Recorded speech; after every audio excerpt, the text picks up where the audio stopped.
자, 짧게 하나만 더 하고 가겠습니다. 윤석열이가 아까 말씀드린 것처럼 탄핵 안 당하려고 나는 민생에 신경 써요 하는데 어제 국민들 만난 거는 노동 관련한 국민들을 만난 거예요. 네. 노동 관련한. 근데 윤석열이는 절대 노조를 만나진 않죠. 어제 만났던 사람들 보니까 만나는 사람들이 이런 거예요. 증권사 비정규직 노동자, 건설 현장 안전관리 노동자, 아이돌 가수 출신 페인트工이런 사람들 앉혀놓고 나는 노동을 생각하는. 근데 그 성렬이가 최소한 노란봉투법을 거부하지 말았어야지. 그렇죠. 왜냐면요. 결론부터 미리 말씀드리면 노조를 키워주는 게 노동자를 위한 첫 번째예요. 왜 그러냐면 정부가 개입하지 않아도 노조가 기업을 상대할 정도의 힘을 주면 국가는 아무것도 안 해도 됩니다. 노조가 회사랑 협상해서 자기들의 나름대로의 그 노동권과 복지를 가져오면 되는 거야. 근데 지가 개입해가지고 무슨 뭐 노동약자법 개정, 노동법원 설치 추진한다.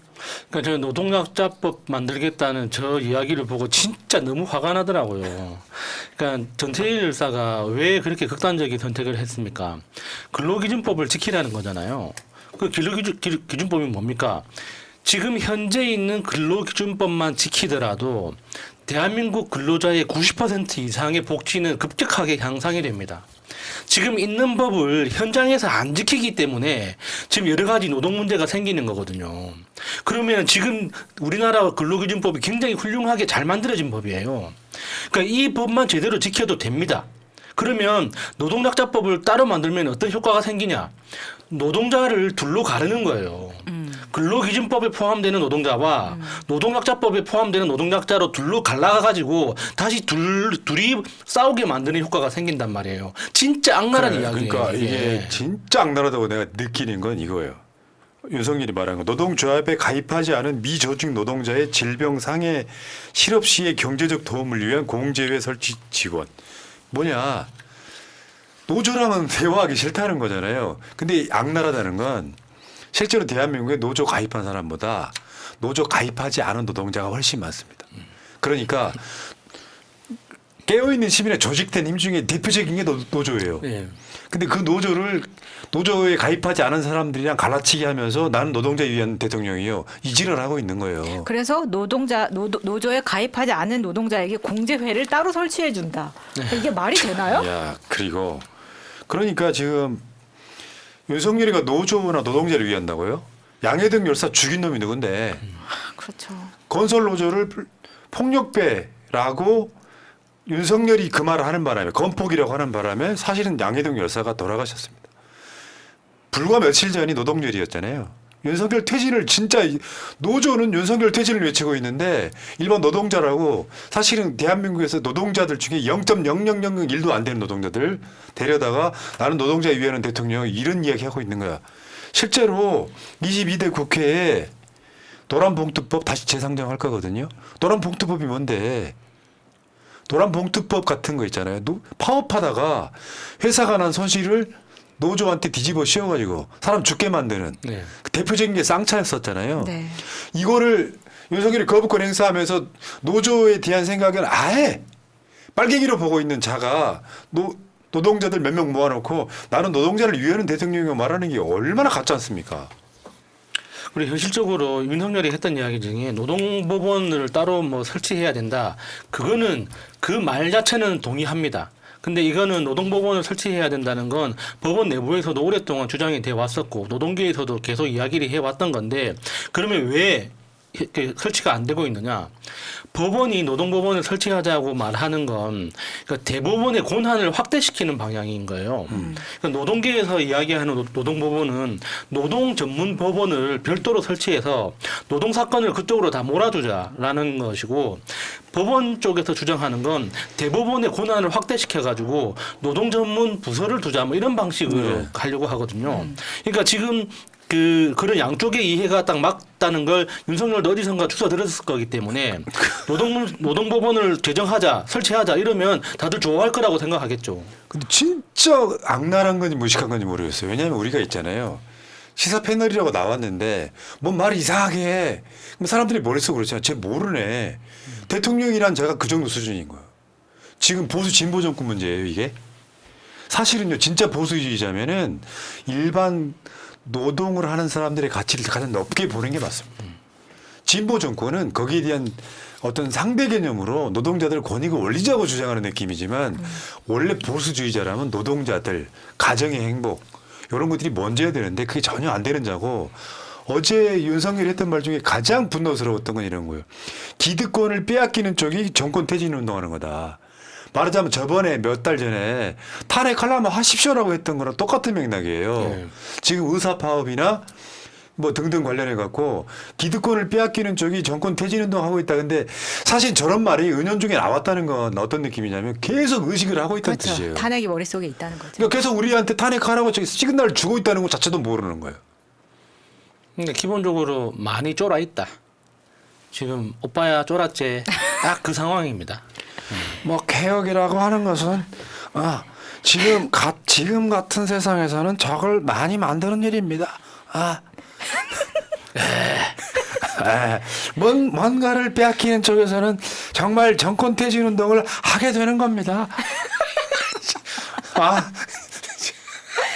정말 이 모든 매체에서 윤석열 흉내는 푸나님이 원탑입니다. 와 있는 것 같아. 그 예전에 이상민 씨 어디 갔습니까? 더 잘해. 이상민 새날 나오고 싶다고 머리 여러 번 이야기했는데 새날에는 필요가 없어서. 아니 근데 이런 식으로 하는데 뺏길만 하니까 뺏기는 거지. 정권 퇴진 운동을 우리가 왜 하고 있는지는 네. 본인이 계속 거부하고 있는 것 같아요. 본인 알고 있을 텐데. 윤석열 씨, 근데 윤석열이가 하고 있는 그게 개혁이에요? 개악도 개악이지? 그리고 약속을 해도 지킬 수 없는 약속만 하잖아요. 네. 그러니까 뭐 노동약자법 제정해야 된다. 국회가 만들어서 통과를 시켜줘야지 만들 수 있는 거 아닙니까? 지가 뭔데 대통령이 만들자 하면 만들어지는 거예요, 그게? 그런데다가 지금까지 노동자를 적대시한 사람이 노동법원 같은 거를 만든다고 이야기를 하면 지금 이렇게 개혁을 하려고 하니까 적들이 생긴다 이러면서 노동법원을 막는 게 마치 야권인 것처럼 이야기를 하고 있는데 노동법원을 이런 사람이 만들겠다고 하면 무슨 생각이 드냐면요. 자기 동료들, 선후배들 변호할 일 많이 만들어주려고 법원 하나 더 만들어달라는 거야? 그렇게 들리지? 네, 그냥 그렇게 들리는 거예요. 이것도 하나의 이권 사업이구나. 마차님의 모든 포커스는 거기 맞춰져 있어요. 국가가 어떤 거라도 왜 저출생 수생 맞는다 그러면 관련해 갖고 또 뭐 누구 일자리 주려고 뭐 이렇게 되는 거예요 지금. 대한민국 대통령이 그딴 식으로 이미지가 돼 있다는 건 이미 망조가 들어서 그 자리에 부적합하다는 증빙이기도 합니다. 자 관련해서요 하나만 더 얘기할게요. 저번에 그 중공 물량 19만 채 빼먹었었잖아요. 네. 근데 보니까 미분양 통계도 오류가 났어. 아니 20만 채 가까운 엉터리 공급 대책을 빼먹은 상태로 공급 대책을 짰어. 그게 무려 6개월 갔단 말이에요. 6개월 동안 몰랐다고 하는데 우리는 합리적 의심을 하잖아요. 무슨 의심을 하느냐. 이거 건설사 배불리려고 막 태형건설 같은데 부도나면 안 되니까 막 일감 주는 거 아니야? 이런 생각이 들 정도였잖아요. 그거예요. 그러니까 지금 저 19만 채 엉터리 통계로 공급 대책을 2차례나 국토부가 냈었는데요. 그래서 이거를 6개월 동안이나 통계가 누락돼서 발견을 못했는데 그래프죠. 잠깐만 보여주시면 저런 식으로 다 합치면 19만 채, 20만 채 가깝습니다. 그러니까 담당자 핑계는 이거죠. 저 통계 자체가 건설사에서 제출하는 그 숫자를 취합해서 보는 거기 때문에 건설사가 속이면 우리는 알 방법이 없다. 이 이야기거든요. 근데 시장에서는 소문이 파다합니다. 미분양이 90%다. 미분양이 80% 넘었다. 뭐 10%도 분양이 안 되고 있다. 근데 통계로는 50% 이상 계속 분양이 되고 있거든요. 그러면은 담당자들이 의심을 해봐야 될 거 아니에요. 실제로 지금 내가 보고 있는 통계가 시장 상황을 반영하고 있는 건지 왜 언론이나 그 어떤 전문가들이 입에서 나오는 숫자하고 내가 보는 숫자가 다르냐. 그러면 추적 조사를 확인해야지. 왜 가만히 있다가 지금 와서 이거 건설사들이 제대로 보고를 안 해서 내 책임이 아닙니다. 이런 소리만 합니까? 그러니까 어저께 SBS 단독이 이거였습니다. 그 앞에 어떤 뉴스도 없었거든요. 썸네일이 이거예요. 정부 통계 또 틀렸다. 악성 미분양 2.6배 차이.